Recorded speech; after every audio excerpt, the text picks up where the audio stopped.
Il-fuq minn 140 proġett u 400 avveniment dan huwa dak li ser toffri l-Belt Kapitali Maltija l-Belt Valletta tul is-sena d-dieħla waqt li tassumi t-titlu ta' Belt Kapitali Ewropea għall-Kultura. Ħabbret dan il-Fondazzjoni Valletta 2018 waqt li żvelat il-Programm Kulturali għas-sena d-dieħla b'festa kbira ta' avvenimenti fil-Belt u l-madwar li se tkun qed tibda fl-20 ta' Jannar li ġej. Il-programm qed isir permezz ta' investiment dirett ta' 10 miljun euro fis-settur kulturali u jinvolvi mal-1000 artist lokali u internazzjonali.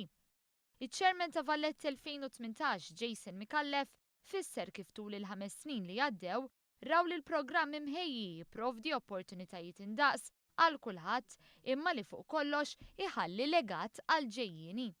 Dak li konna s-sena kbira suċċess fl-2018 imma li konna legat li dak il-programm jibqa' għaddej billi jtejjeb l-infrastruttura u l-mentalità kulturali tagħna, billi wkoll jirrispetta il-proġetti infrastrutturali kbar li se nkunu qegħdin ninawguraw niftħu għall-ewwel darba u allura nkomplu nagħtu lura aktar opportunitajiet lill-artisti żgħażagħ biex inkomplu nkatru l-ekonomija tal-kreattività.